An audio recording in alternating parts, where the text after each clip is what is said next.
නිවන් සරණයි.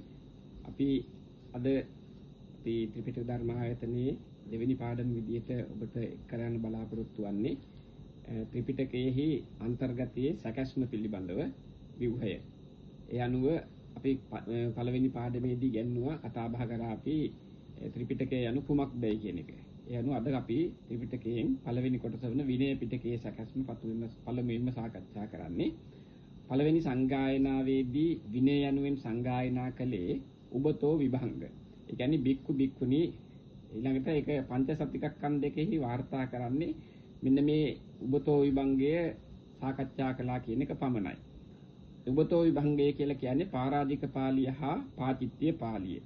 විනයේ මෙම කොටස් දෙකට ඇතුළත් වන්නේ පරාජික පාළියට බික්කු විභංගයේහි 4 පරාජිකා සංඝාදිශේෂ 13 අනියත 2 තින්ස නිස්සග්ගිය පාචිත්‍ය යන ශික්ෂාවන් ඊළඟට දෙවනි කොටස වශයෙන් පාචිත්‍ය පාළියට බික්කු විභංගයත් පාචිත්‍ය 92 පාටිදේශනීය 4 සේකියා 75 ඊළඟට අධිකරණ සමත 7 ඇතුළත් වෙනවා.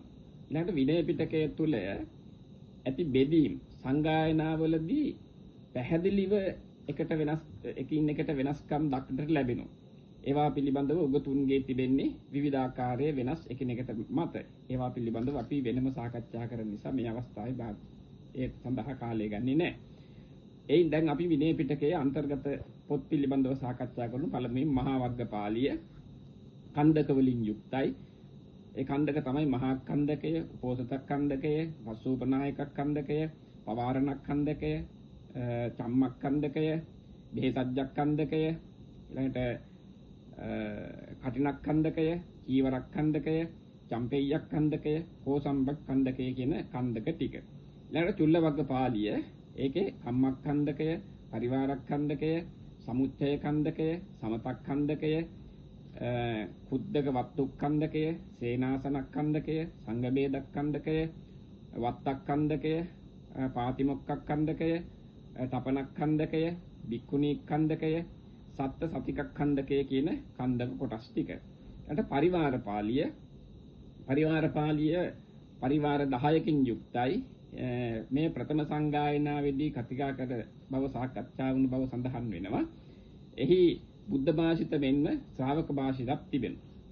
ඒ අපි විනය පිටකයේ කතා කරන්නේ. ඊළඟට සූත්‍ර පිටකය. සූත්‍ර පිටකයේ නිකාය වශයෙන් 5යි. දීඝ නිකාය, මජ්ක්‍ධිම නිකාය, සංයුත්ත නිකාය, අංගුත්තර නිකාය, කුද්දක නිකාය කියලා. දීඝ නිකාය ප්‍රමාණයෙන් දීර්ඝ වූ සූත්‍ර 34කින් යුක්තයි. බණවර 64යි.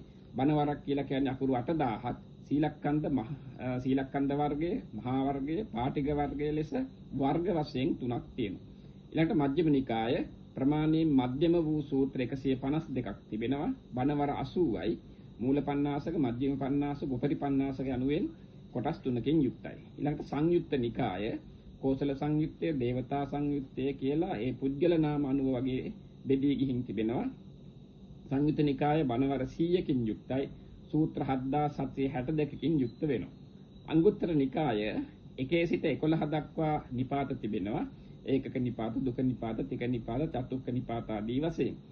ඒ නිපාත මෙම නිකායගත මේ අංගුත්තර නිකායගත සූත්‍ර සංඛ්‍යාව 9557යි. බණවර 120යි. ඊළඟට කුද්දක නිකාය කුඩා ප්‍රමාණයේ පොත් 15ක් වෙනවා. ධම්මපද, උදාන, ඉතිවුත්තක, සුත්ත නිපාත, විමානවත්තු, පේතවත්තු, තේරගාථා, තේරීගාථා, ජාතක, නිද්දේශ, පටිසම්භිදා මග්ග, අපදාන, බුද්ධ වංශ, චර්යා පිටක කියලා. මෙම නිකාය ග්‍රන්ථ 15 පිළිබඳවත් විවිධ මතවාද තිබෙන්නේ. ඒවයි සංවාදී මතයක් නැහැ. අටුවා ටීකාවල එකඟතාවයක් නැති බව පරීක්ෂා කිරීමෙන් පේනවා. ඉතින් අපි සූත්‍ර පිටකය අවසන් කරලා අභිධර්ම පිටකයටයි යොමු වෙන්නේ. අභිධර්ම පිටකයෙන් පරමාර්ථ ධර්ම විශ්ලේෂණාත්මක විග්‍රහ කිරීමයි පරමාර්ථය. මෙහිදී ඒ පරමාර්ථ වශයෙන් චිත්ත, චෛතසික, රූප, නිබ්බාන පිළිබඳව විග්‍රහ කිරීම ප්‍රධානම අපේක්ෂාව බවට පත් වෙනවා. සංකත අසංකත ධර්ම විග්‍රහය, අභිධර්ම න්‍යාය. ඒ වගේම ඒවාහි ස්වභාව, සලක්ෂණ ධර්මයි, සූත්‍ර ධර්මවල සංකත ලක්ෂණ පිළිබඳව සඳහන් වුණත් පරමාර්ථ ධර්මයන්හි කොටස් ගැන සඳහන් වෙන්නේ නැහැ. අසංකත නිර්වාණයද සංකත ලෝකය ගැනද අභිධර්මයේ සවිස්තරව විස්තර කර තිබෙනවා. ධම්මසංගිනී ප්‍රකරණයේ අභිධර්ම පොත් අතරින් අපි පළවෙනි පොත වශයෙන් ගත්තාම ධර්මයේ සංග්‍රහ කොට ඇත්තේ ධම්මසංගිනී ලෙස කියලා තමයි අටුවාවේ සඳහන් වෙන්නේ. නාම ධර්ම චතුර්විධ භූත රූප, උපාදාය රූප මෙහි විස්තර කරලා තිබෙනවා. ඊළඟට විභංග ප්‍රකරණය සුත්ත භාජනීය, අභිධම්ම භාජනීය, පඤ්ඤා පුච්චක යන ක්‍රමයන්ට අනුව ස්කන්ධාදී ධර්ම විභාග කොට තිබෙනවා.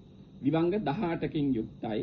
ඛණ්ඩ, ආයතන, ධාතු, සත්‍ය, ඉන්ද්‍රිය, පත්‍යාකාර, සතිපට්ඨාන, සම්මප්පදාන, ඉද්ධිපාද, බොජ්ජංග, මග්ග, ධ්‍යාන, අප්පමාද, සික්ඛාපද, පටිසම්භිදා ඥාන, කුද්දක වත්තු, ධම්මපද කියලා.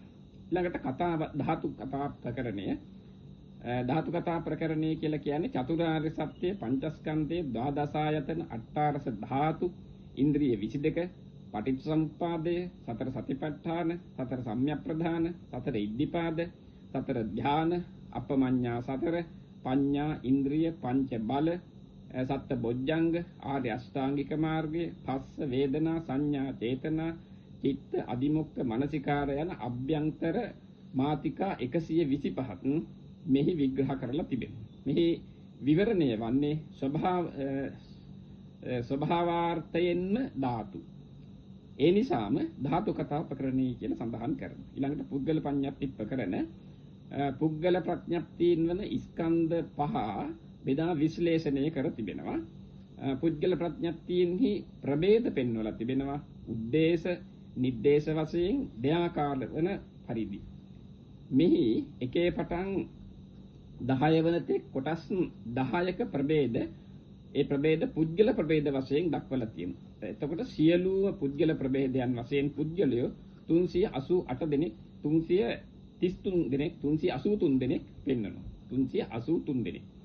ඊළඟට කතාවත් උපකරණ පුද්ගලවාද මැඩලමින් සකවාද හා පරවාද ඇතුළත් කරපු කොටස තමයි කතාවත් උපකරණ. යමක ප්‍රකරණය කියලා කියන්නේ යුගල වශයෙන් දේශනා කර ඇති කරුණු බැවින් යමක කියන නම යොදලා තිබෙනවා. එවැනි යුගල 10ක් තිබෙනවා.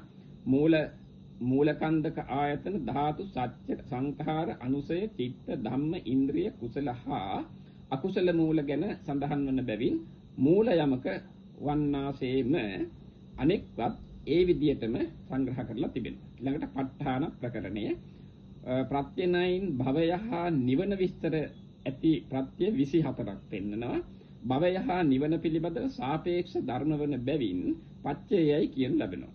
ඒ වගේ ප්‍රත්‍ය 24ක් පෙන්ලා තිබෙනවා. ආරම්මන පත්‍ය, අධිපති පත්‍ය ආදී වශයෙන්.